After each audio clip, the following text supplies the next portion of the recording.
The millionaire's fiancé treated her poorly in front of everyone in the grand foyer.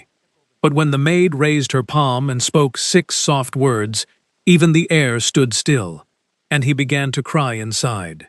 "Go back to work right now, you insignificant maid."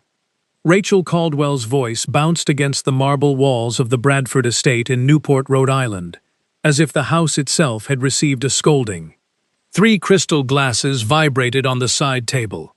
A white rose fell from the vase to the floor, and Chloe rose, standing in the middle of the hall with a cloth in her hand and a silver tray still damp against her chest, did not take a single step back. Rachel crossed the space in 4 large strides.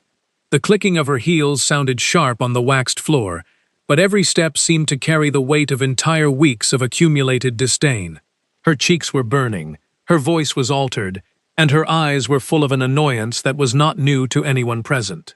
Behind her, 2 guests who had just arrived for the engagement luncheon stopped dead in their tracks. A waiter gently let go of the tray he was holding, without even realizing it, and nobody moved to pick it up. "Are you deaf, woman? I told you to clean that hallway before my fiancé arrives, and you are standing here, looking at me with that face of absolute indifference." Chloe did not respond right away. She lowered the tray carefully, placed it on the nearest table, and folded the cloth between her hands slowly, like someone guarding something deeply important. Her fingers, weathered by years of working honestly, did not tremble for a single instant. 10 feet away from the lobby, hidden behind the frame of the main door that had just closed, Mr. Henry Quinn pressed his lips together. The head butler had served the Bradford family for 3 decades. He had seen Mr. Oliver's father pass away. He had carried Mr. Oliver in his arms when he was just a little boy, and he had learned to read the storms long before they broke. That tension was not a new occurrence in the household. Rachel Caldwell had spent the past few weeks treating the staff with immense coldness, but something about that specific morning had made Henry sweat cold drops. "Well," Rachel insisted, planting herself 3 feet away from Chloe. "Are you going to speak, or will I have to ask Mr. Oliver to fire you this very afternoon? Because look, my dear, a single word from me is enough, just 1 single word. And tomorrow you will find yourself without any opportunities in this entire city, without a single one." The guests exchanged deeply uncomfortable glances. An older woman, wearing a pearl necklace that was worth more than the entire house where Chloe had been born, brought a trembling hand to her chest. A young man with a notebook in his hand, who had been hired to record the details of the engagement event, slowly raised his gaze. His professional instinct told him that this situation was about to turn into something much larger than a simple domestic argument.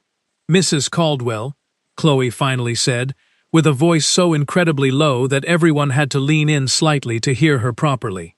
"I finished sweeping and mopping the hallway 2 hours ago. If you want, you can go and check it yourself. It is perfectly clean." "Do not speak to me with that tone," Rachel demanded, bringing her face dangerously close to the maid's face. "You are nobody in this house. You are merely part of the service. Do you understand me? Just the service. And the people belonging to the service absolutely do not talk back." Mr. Henry closed his eyes in the shadows. That was far more than what any human being should have to endure in total silence. But he knew Chloe well. He knew that she never talked back to anyone.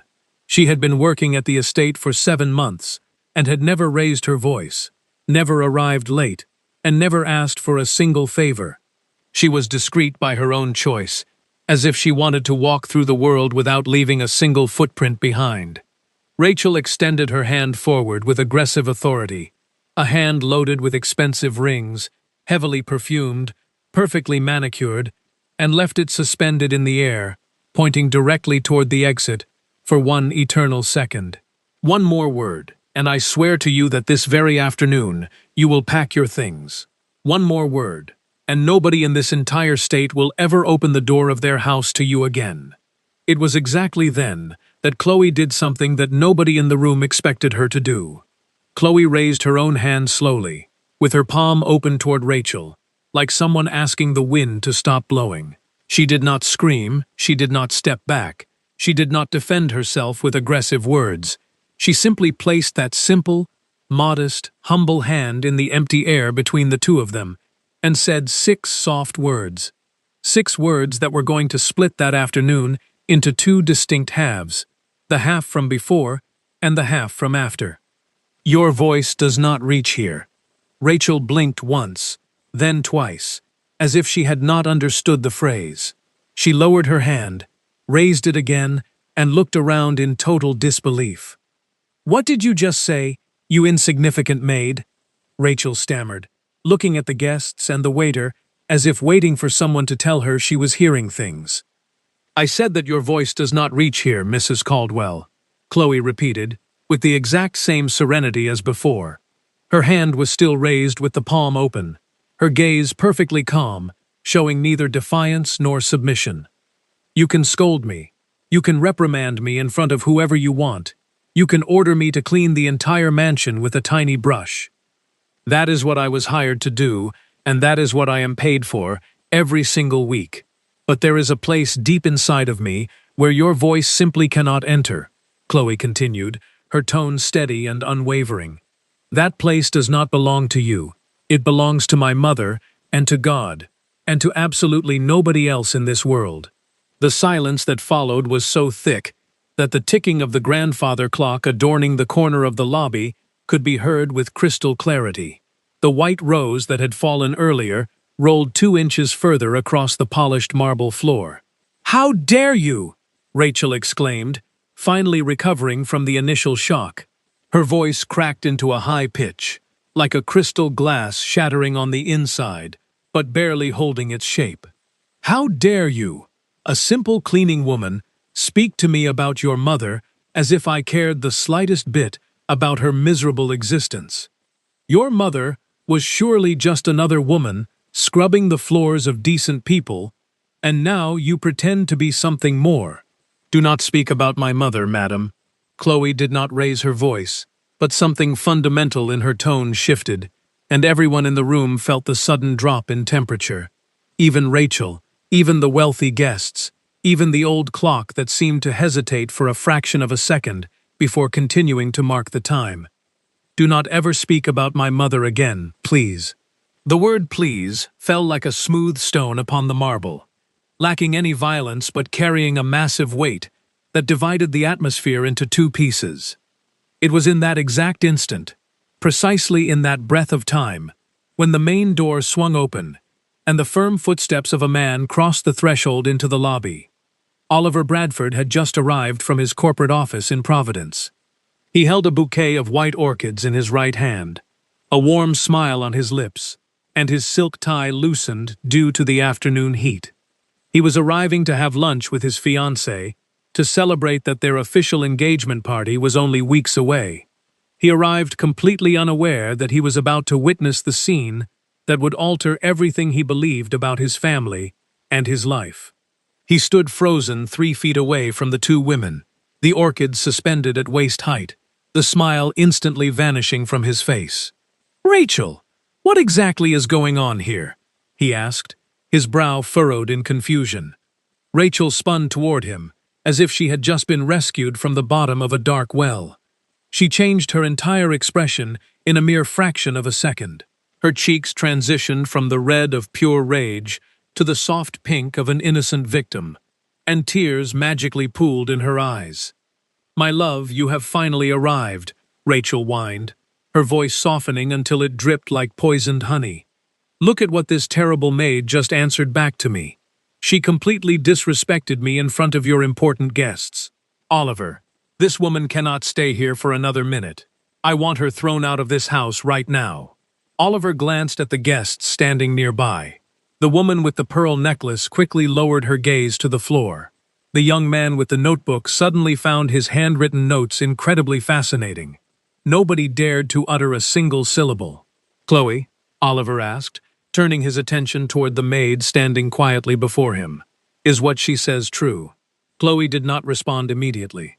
She slowly lowered the hand that she still had raised, letting it fall gently to the side of her body, and only then did she look directly into Oliver's eyes. "Mr. Bradford, I did not disrespect Mrs. Caldwell in any way. I merely raised my hand to silently ask her not to step any closer to me.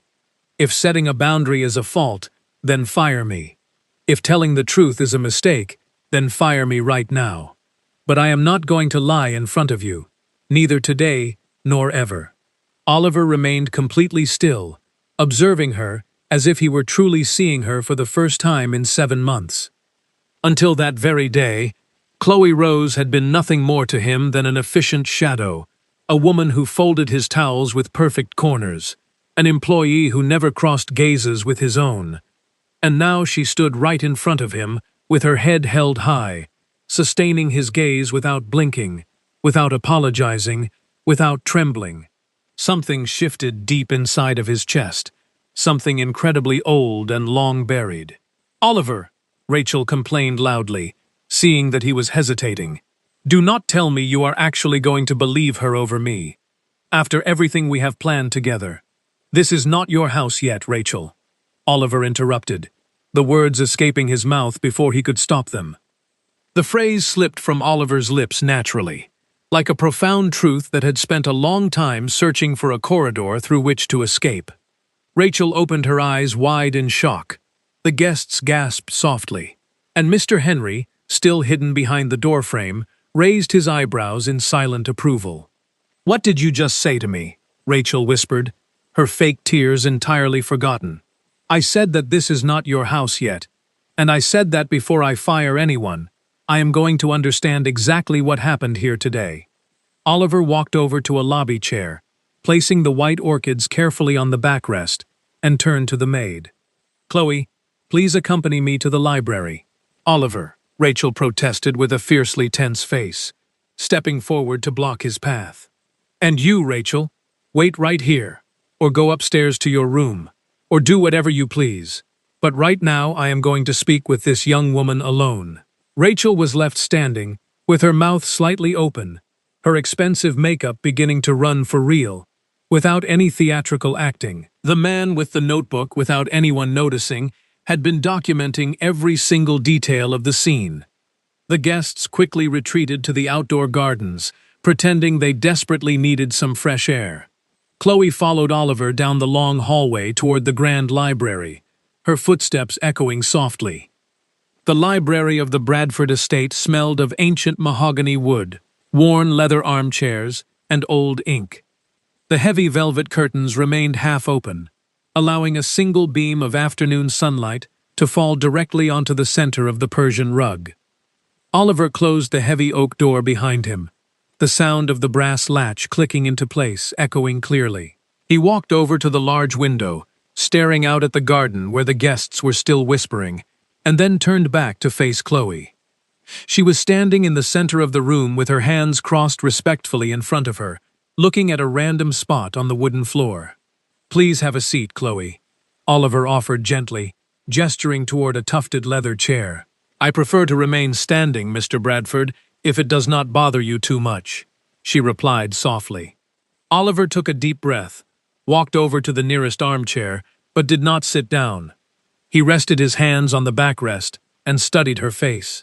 The beam of light illuminated her neatly tied hair, and for the first time, he realized she possessed a face filled with quiet dignity, not just an anonymous uniform. "Chloe, what happened out there was not right," he began. "I heard everything from the doorway before I stepped inside. I apologize on behalf of my family." Those unexpected words made Chloe lift her eyes for the very first time since entering the room. She looked at him, and in that gaze, Oliver saw something he could not easily identify. It was not simple gratitude, nor was it lingering resentment, but rather an ancient sorrow that had suddenly found a small crack through which to breathe. "You do not have to apologize, Mr. Bradford. You did not raise your voice at me. But I am engaged to the woman who did, and that makes me responsible in some way." Chloe swallowed hard, her eyes shimmering with tears that had been cried 1,000 times before, in tiny, forgotten rooms. "If you brought me in here to fire me, please do it quickly, sir, because I have to return home before sunset." "I did not bring you here to dismiss you," Oliver replied, his voice barely above a whisper. "Then why did you bring me here?" she asked. genuine confusion breaking through her stoic demeanor. Oliver hesitated, walking over to the antique desk where his late father used to write his business letters. He picked up an old silver picture frame, holding a black-and-white photograph of a stern man with a thick mustache. He stared at it for a long moment before setting it down. "I brought you here because I need to know who you really are. I have spent 7 months walking past you as if you were just another piece of furniture, but today, when you raised your hand, something about your voice sounded incredibly familiar to me." "Where were you born, Chloe?" "In a tiny town that almost nobody remembers, sir. It is called Oakhaven, deep in the Appalachian Mountains of West Virginia." Oliver froze completely, his grip tightening on the back of the leather chair. "Oakhaven," he repeated, the color draining from his face. "Yes, sir, near the Blackwater River." Oliver brought a trembling hand to his forehead, pacing toward the window and back again. "My father was born in Oakhaven," he murmured, almost talking to himself. "He spent his entire childhood there until his mother brought him to the city when he was 9 years old," Oliver explained, his eyes wide with a sudden realization. "Why did you come to this city, Chloe?" "My mother fell terribly ill, and the mountain doctors could not treat her properly," she answered quietly. "I brought her here several years ago, and we lived in a rented room while I worked washing and ironing clothes, until she passed away." Oliver closed his eyes, the tragic reality falling between them like a heavy autumn leaf. "Why did you choose to work in this specific mansion, Chloe?" "Because my mother asked me to, right before she died." The silence that followed was so profound that Oliver could clearly hear the frantic beating of his own heart against his ribs. That answer opened a door to a dark hallway he had never known existed. "What do you mean? Your mother asked you to work here?" "On her deathbed, my mother made me swear that I would come to work at the Bradford estate, that I would not ask any questions, that I would just do my job in absolute silence and wait." "Wait for what?" Oliver pressed, his voice trembling slightly. "She never told me. She only said that I would know when the exact right moment arrived," Chloe explained, wiping a single tear. "Did she know someone from my family?" Oliver asked, stepping closer to her. "I do not know, sir. She refused to explain anything to me, even on her final day. She only gave me one single word before she closed her eyes forever." "What word?" Oliver demanded, his chest tightening painfully. "Forgiveness," Chloe whispered, looking directly into his eyes. "My mother said the word forgiveness before she died." Oliver felt the floor shift beneath his expensive leather shoes. "Do you have any idea who she was apologizing to, or what she did?" "No, sir, but she left me a sealed envelope with a drawing on the outside. A 5-pointed star with the letter B in the middle. The letter B for Bradford," Oliver breathed out, feeling his reality shattering piece by piece.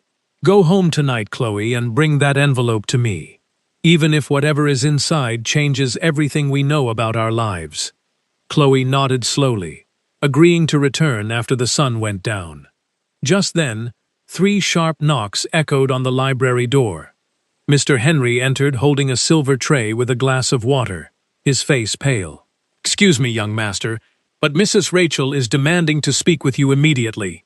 "Tell her to wait, Henry," Oliver commanded sharply. Henry bowed his head, his eyes briefly meeting Chloe's, acknowledging a secret he had kept hidden for over 30 years. Late that evening, Chloe returned to her tiny rented room in the poorer district of the city. She opened a creaky wooden drawer and pulled out a cloth bundle tied with a worn string. Inside was a thick cream-colored envelope bearing the faded ink drawing of the star and the letter B. She remembered the hospital room, the smell of cold soup, and her mother's frail hand pressing this very envelope into her palm. Her mother had confessed that the envelope contained an apology to a boy she had hurt unintentionally, a boy who was now a grown man. Chloe wiped her face, placed the envelope into her canvas satchel, and headed back out into the night. Meanwhile, at the mansion, Oliver had dismissed his guests and ignored Rachel's furious tantrums until she locked herself in her bedroom upstairs. Henry entered the library carrying a pot of hot tea, his hands shaking slightly. "Young master," Before your father passed away, he made me swear a solemn oath. He told me that if a woman with the last name Rose ever came to this house, I must inform you immediately. I realized too late who she was, only today when I saw her standing in the lobby. My father knew her family. Oliver asked in shock. Yes, sir, but he never explained why, Henry confessed, bowing his head in deep shame for his long silence. Chloe arrived at the estate past 9 o'clock at night. Henry guided her directly to the library without uttering a single syllable. Chloe handed the sealed envelope to Oliver, their fingers brushing for a brief second, sending a cold shiver down both their spines. Oliver carefully tore the top edge of the thick paper. Inside were several folded sheets of thin paper and an old black-and-white photograph. The picture showed a young, smiling woman sitting on a park bench next to a handsome man wearing a felt hat. The man was looking at her with a profound love that could not be faked or hidden. That is my mother, Chloe whispered in shock. And that man is my father, Edward Bradford, Oliver replied, his voice breaking as he flipped the photograph over. On the back, written in elegant cursive, were 6 words. For my Martha, always yours, Edward. Oliver unfolded the first letter, dated decades ago. It was a passionate love letter from his father to Chloe's mother, lamenting his forced marriage to a wealthy heiress to save the family business, yet declaring his eternal love for Martha from Oakhaven. Oliver read the words aloud, his tears falling freely onto the mahogany desk. Chloe listened, her hands covering her mouth as the tragic romance of their parents finally came to light after so many years of absolute secrecy. Oliver opened the second letter, and his heart stopped completely. My dearest Martha, his father wrote, I learned today that you are expecting a child. My heart is broken because I know he must be mine, but my cruel father will destroy us all if he finds out. Please protect the baby. The letter proved that Martha had given birth to a child before Chloe was even born. Chloe gasped, realizing she had an older brother she had never known about. The third letter detailed how the baby had fallen gravely ill with a terrible fever, and how Edward had desperately tried to send a city doctor to the remote mountain town. The letters ended abruptly there. Out of the envelope fell a tiny silver baptism medal bearing the name Arthur, confirming the child's existence. Did the boy survive the fever? Oliver asked, looking at Chloe with desperate eyes. I do not know, sir, she replied, clutching the tiny medal to her chest. Suddenly, the library doors swung open, and an elderly woman leaning heavily on a wooden cane walked into the room. It was Eleanor Carter, the old midwife from Oakhaven, the same woman who had been a guest in the garden earlier that morning. She had spent years trying to find a way into the Bradford estate, and today, fate had finally opened the heavy gates for her to speak. I can tell you what happened to the boy, Eleanor said, her voice surprisingly strong for her advanced age. The city doctor arrived entirely too late due to the flooded dirt roads, but a traveling nurse named Alice Miller, who was passing through our town with her husband George, offered a new medicine that saved little Arthur's life.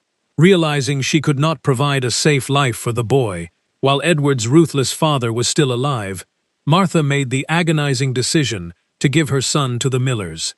They adopted him, moved to a distant city, and renamed the boy Matthew, ensuring he would grow up safely, away from the dangerous grasp of the Bradford Empire. Matthew Miller, Oliver repeated, his blood running completely cold. He opened his leather address book and pulled out a pristine business card. He is the lead corporate attorney for the Bradford Enterprise. My father hired him years ago, but forbade me from ever meeting him in person until the reading of the final will. At that exact moment, a young kitchen maid named Jessica burst into the library, her apron covered in flour. Mr. Bradford, I must speak right now. I overheard Mrs. Rachel on the telephone today. She was speaking to your cousin, Nicholas Vance. They have fabricated a fake will that Matthew Miller is supposed to validate tomorrow at exactly noon. Jessica revealed that another maid, Laura, had been fired months ago because she had discovered Rachel and Nicholas's romantic affair and their grand scheme to steal the entire Bradford fortune. Rachel had even banished Oliver's elderly stepmother, Barbara, to a remote countryside cottage because Barbara knew too many of the old man's secrets. The conspiracy was vast, deep, and incredibly dangerous. "We cannot wait until tomorrow," Eleanor declared, pounding her wooden cane against the floor. "We must go to Matthew tonight. We must tell him the absolute truth about his real parents before he walks into that boardroom and accidentally signs away his own brother's rightful inheritance to those treacherous thieves." Without wasting another second, Oliver, Chloe, and Eleanor rushed out into the cool night air and climbed into Oliver's dark luxury sedan. They drove swiftly toward the towering apartment building in downtown Providence, where Matthew Miller lived.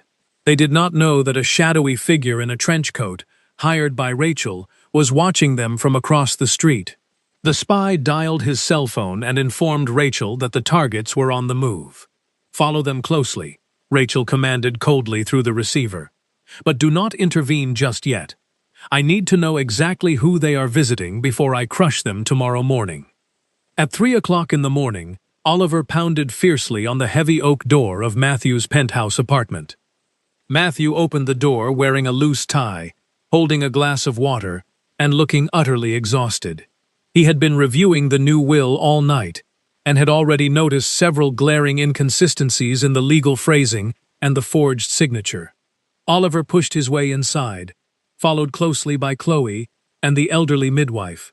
"Matthew," Oliver began, his voice trembling with an emotion he could barely contain, "we are not here regarding corporate business. We are here because my father was also your father, and this woman standing next to me is your biological sister." Over the next 2 hours, they laid out every piece of evidence on Matthew's glass dining table.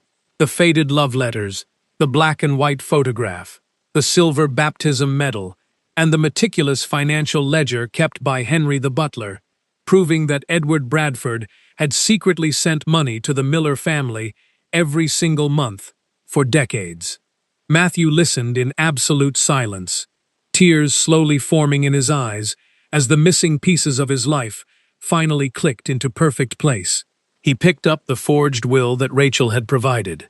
"This document is a complete fake," he declared firmly. "The signature is inverted, and the legal software used to draft it did not exist when your father died." While they solidified their plan in the penthouse, an older woman was traveling through the dark night in a yellow taxicab. It was Barbara, Oliver's exiled stepmother. She had heard a cryptic anonymous warning broadcast on a late-night radio show, called in by the brave former maid, Laura. Realizing the danger her stepson was in, Barbara had retrieved a stash of hidden documents from her attic. These documents contained written proof of Rachel's massive financial debts and her long-standing illicit relationship with Nicholas Vance. The sun was beginning to rise over the Atlantic Ocean, setting the stage for a spectacular confrontation at the Grand Estate.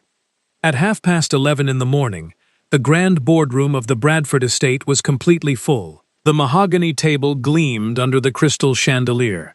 Rachel Caldwell walked into the room wearing a stunning crimson dress, a victorious smirk plastered across her perfectly painted lips. Nicholas Vance arrived moments later, carrying a sleek leather briefcase containing the fraudulent legal documents. They exchanged a subtle, knowing glance, completely certain that their brilliant master plan was about to make them the sole owners of the massive corporate empire. They took their seats at the far end of the table, eagerly awaiting the arrival of the naive heir and the blind corporate attorney. The heavy double doors swung open, but Oliver did not enter alone. He walked in with his head held high, and right behind him was Chloe, no longer wearing her maid's uniform, but a simple, elegant dress. Following them were Eleanor leaning on her cane, Henry clutching his ledger, Jessica the kitchen maid, the journalist James Evans holding a hidden audio recorder, and finally, Barbara, carrying her stack of damning evidence. The room fell into a stunned, absolute silence. Rachel's confident smile instantly vanished from her face, replaced by a pale mask of pure, unadulterated panic, as she realized her enemies had somehow united. Finally, Matthew Miller entered the room, locking the heavy doors securely behind him. He walked straight to the head of the table, but instead of sitting in the lawyer's chair, he stood right beside Oliver and Chloe. "Mrs. Caldwell, Mr. Vance," Matthew announced, his voice echoing like thunder across the silent room. "The last will and testament you submitted to my office yesterday is a clumsy, pathetic forgery. I have the original documents right here, safely secured, alongside undeniable proof of your extensive conspiracy to commit massive corporate fraud. Furthermore, the local police authorities are currently waiting just outside the main gates of this estate." Rachel leaped forcefully from her leather chair, her face contorted in desperate rage. "This is an absolute outrage," she screamed, pointing a trembling finger at Oliver. "You are actually going to believe a group of pathetic servants and a senile old woman over your own fiancé." Oliver walked slowly toward her, his expression radiating a profound, unshakable calm. "You never loved me, Rachel," he stated quietly but firmly. "And for a very long time, I did not know how to love anyone either. But yesterday, a humble woman with a cleaning cloth in her hand taught me the true meaning of dignity. Your deceitful voice no longer reaches my ears, and it never will again." Nicholas lunged aggressively toward the locked double doors, hoping to escape before the authorities could enter the room. But the private security guards hired by Matthew stepped out from the shadows and easily restrained him. The police officers walked into the boardroom moments later, placing cold steel handcuffs on both Rachel and Nicholas. The journalist James Evans snapped several photographs of the spectacular arrest, guaranteeing that the true story would be on the front page of every major newspaper in the state by the following morning. The dark cloud of lies and manipulation that had suffocated the Bradford family for decades was finally, permanently lifted. Several weeks passed, and the beautiful Newport estate underwent a massive transformation.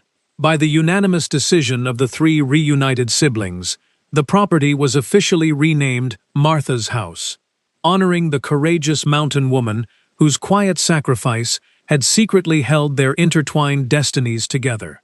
The grand mansion was opened to the public, and a large portion of the corporate profits was redirected to fund a newly established charitable foundation.